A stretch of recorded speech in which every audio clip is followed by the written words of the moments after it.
अब बात करेंगे अयोध्या की। अयोध्या में आखिर ऐसा क्या हुआ कि बीजेपी यहां पर चुनाव हार गई? क्या अयोध्या में सिर्फ राम मंदिर बनाने पर ही ध्यान दिया गया? क्या जनता के मुद्दों की अनदेखी की गई, जिसकी वजह से बीजेपी को राम की नगरी में हार का सामना करना पड़ा?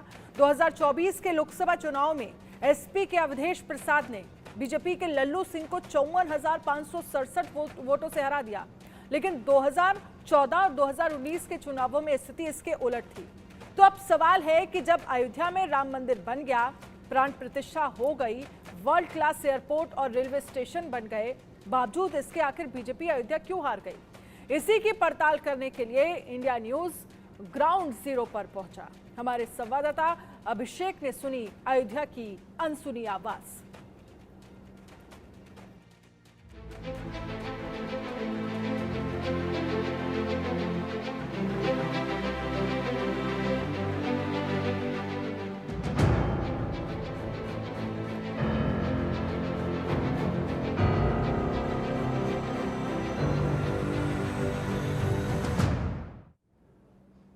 लोकसभा चुनाव के नतीजों ने पूरे देश को चौंका दिया, लेकिन अयोध्या के नतीजों ने संतों के मन को आहत कर दिया। अयोध्या के रामलीला कुटीर के महंत दिवाकराचार्य जी महाराज ने अयोध्या के नतीजों के बाद से अन्न ग्रहण नहीं किया है। अयोध्या के नतीजे को लेकर उनसे बात की इंडिया न्यूज संवाददाता अभिषेक सिंह ने। संत और महंत दिवाकराचार्य जी हैं। दिवाकराचार्य जी महाराज, भारतीय जनता पार्टी की ही बात नहीं बल्कि पूरे देश में ये चौंकाने वाला है कि अयोध्या लोकसभा सीट पर ये हश्र हुआ। ये शर्मनाक, ये शर्मनाक है और ये मतलब पूरे भारतवासियों का सर नतमस्तक हो गया। दुखद था, ये दुर्भाग्यजनक था। इसको डिफाइन कर पाना बहुत कठिन है। मैं आपको बता तो रहा हूँ, ये बहुत कठिन बात है, इसको नहीं किया जा सकता है। मैं आपको बता रहा हूँ कि जिस दिन रिजल्ट आया है ना, उससे अभी तक मैंने भोजन नहीं किया है। मैंने परित्याग कर दिया है भोजन का, मात्र इसलिए कि सदियों में पैदा होता है कोई नरेंद्र मोदी, सदियों में कोई पैदा होता है योगी आदित्यनाथ। जब वो अयोध्या आते हैं और पूरी दुनिया के मानचित्र पर राम मंदिर को स्थापित कर देते हैं, अपने राष्ट्रवाद को दर्शाते हैं, ऐसा कभी हो नहीं पाएगा, अब कभी हो नहीं पाएगा। पर कोई बात नहीं है, अयोध्या वासियों का जो आदेश है वो मोदी जी को स्वीकार्य है। ये तो जो कल्याण सिंह जी भी हार गए 6 दिसंबर 1992 का, वो शौर्य दिवस कहा जाता है। वो बलिदान आज भी भारत शौर्य दिवस के रूप में मनाता है। ऐसे ही नरेंद्र मोदी जी को युगों युगों तक याद रखा जाएगा। उस राम मंदिर पर अमिट छाप है नरेंद्र दामोदर दास मोदी, गोरक्षनाथ पीठाधीश्वर श्री योगी आदित्यनाथ। ये धर्म सम्राट ऐसा नेता पैदा होता है क्या कभी? जो नकार देगा वो दुर्भाग्यशाली है। पूरे भारत ने स्वीकार किया है, जो जनमत, जो जनाधिकार मिला है, ये भी राम जी की कृपा है।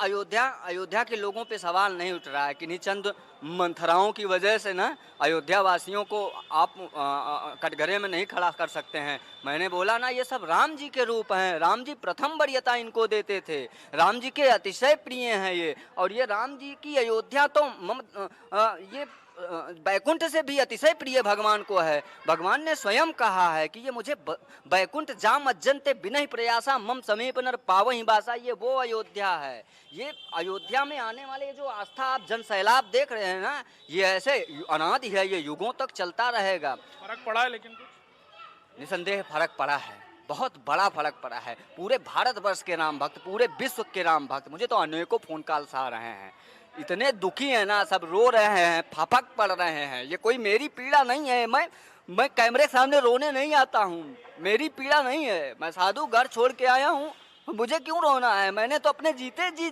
जन्म जन्म मुनि जतन कराई, अंतराम कहियावत नहीं। जिसने राम का दर्शन करा दिया और ये उनको हरा दिए। अपने गद्दार अपने ही घर में होते हैं, दूसरे को किसकी हिम्मत है कि वो हमें हरा के चला जाएगा?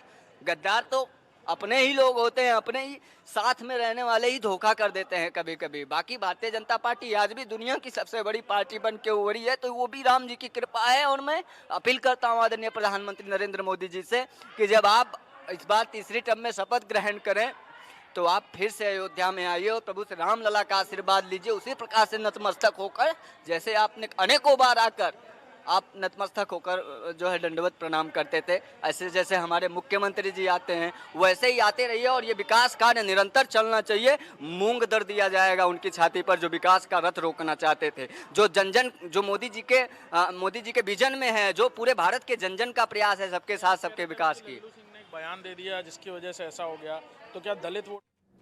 लोकसभा चुनाव के नतीजों ने देश को चौंका दिया है, लेकिन अयोध्या में ऐसा क्या हुआ इसकी पड़ताल करते करते इंडिया न्यूज की टीम पहुंची सुशीला देवी जी के पास, जो अयोध्या के वृद्ध आश्रम में अपना जीवन व्यतीत करने को मजबूर हैं।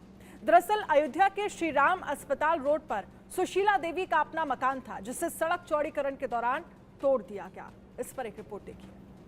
लोकसभा चुनाव के अप्रत्याशित नतीजों ने न सिर्फ उत्तर प्रदेश को अब चर्चा का विषय बना दिया है, बल्कि अयोध्या के आए हुए नतीजों को लेकर अब चर्चाएं और तेजी से हो रही हैं। वजह क्या थी इस तरह के नतीजों के पीछे? कई सारे कारण हैं, कई सारे कारणों के बारे में हम भी देख रहे हैं, अयोध्या में मौजूद हैं।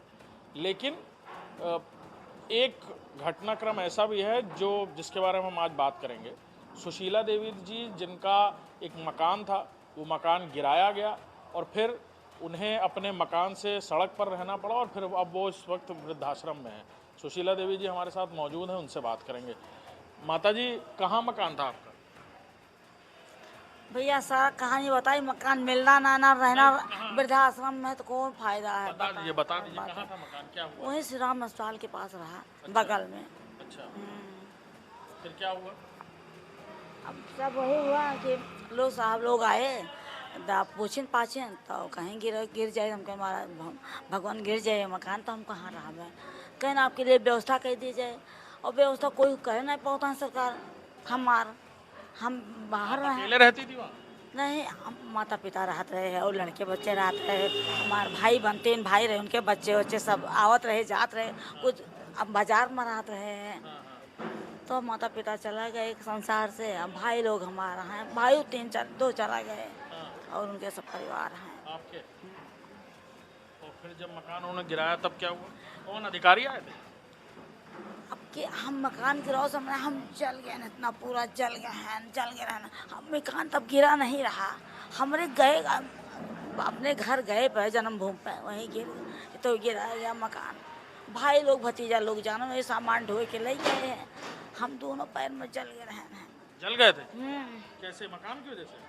ना ही गैस से, वैसे गैस से जल गया है जो बनाने वाला। तो जब वो अधिकारी आए, उन्होंने कहा मकान गिराया जाएगा, तो आपने पूछा नहीं भैया कि क्यों हमारा मकान गिरा रहे हो?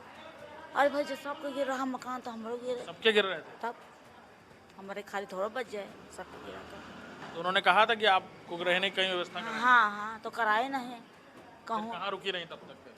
तो वो जल गए थे तो हम अपने जन्मभूमि पे भाई के पास, हाँ भतीजा के पास। फिर उसने कितने दिन रखा?